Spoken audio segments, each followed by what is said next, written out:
Hello, good morning. This is December 24th, 2024. I just shared this message in a video I just recorded at the tail end, and it occurred to me some of you might not watch the whole thing to get to it. So I am re-recording this because the love that came through, you need this. Like this is important. So this is about surrender to love. I didn't know that's what I was doing, but it is what I did. So this is about the ego death, this idea that we have to go through an ego death, that we have to surrender or abandon or reject or even dissolve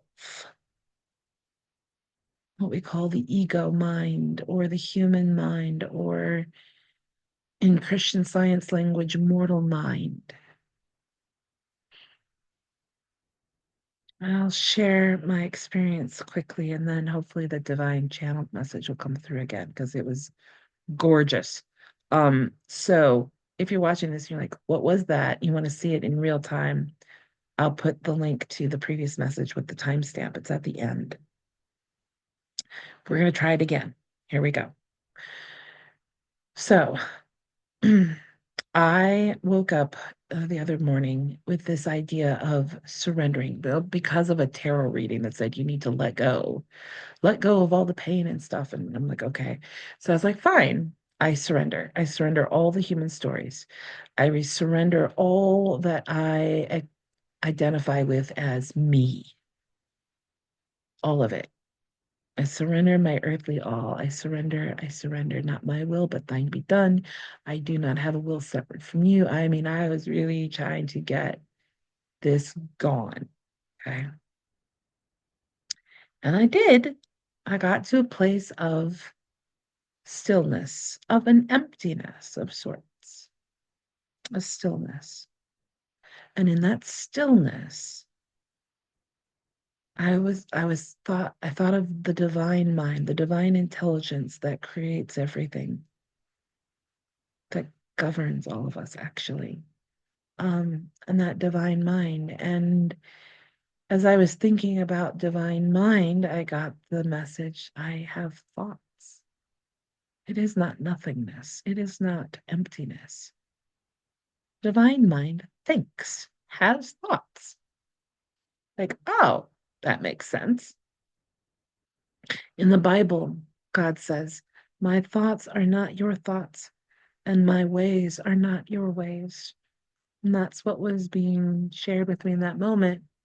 And then we got into the subject of emotions and feelings. And yes, not like we experience them humanly, because human emotions come from a bodily response. So in consciousness, there's no body to have a response. So, but there are emotions, particularly love. Love. It is a divine energy that can also be experienced as an emotion, but it's an energy first. So it's that kind of thing. So joy, happiness, peace, love, these are all divine energies that we can experience as human emotions. Isn't that interesting? That's very interesting. That was just channeled. That's why I'm saying, like, oh, okay. So, yeah, so emotions. And then suddenly, this love just poured through, flooded is probably a better word, flooded through me. This love that says, finally, you have found me. Finally, you have come home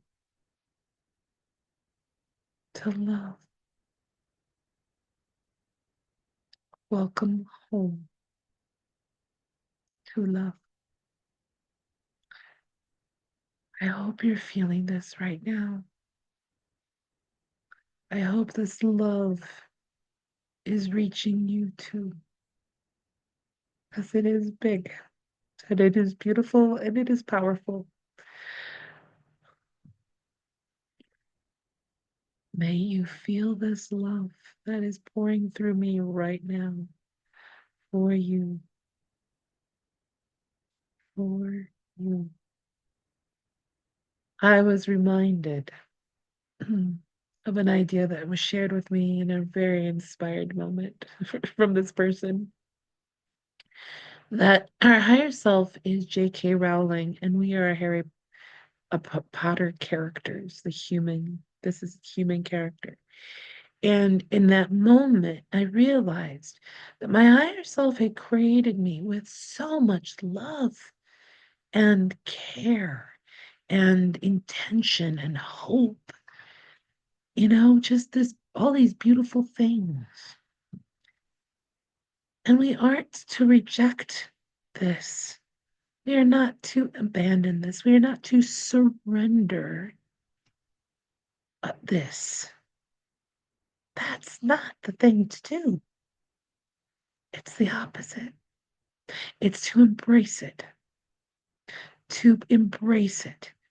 with love, to allow this love to embrace you.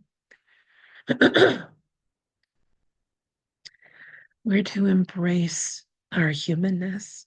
We're to embrace our experience.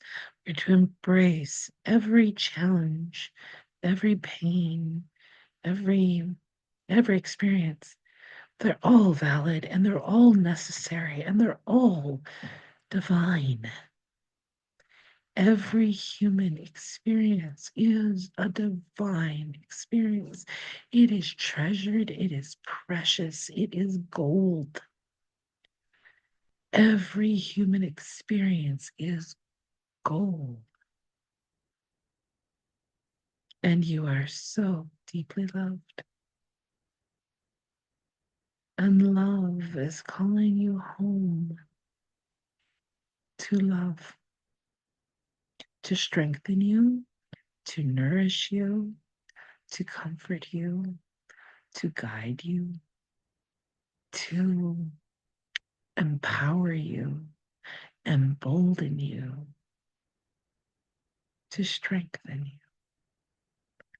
Because even though these challenges can be very challenging and pretty overwhelming at times, they're all valuable and necessary. And believe it or not, they are good because they're yours. They're ultimately yours from that divine level. They're yours. They are experiences you chose in order to grow and expand as a divine being. May this truth bless you and Merry Christmas.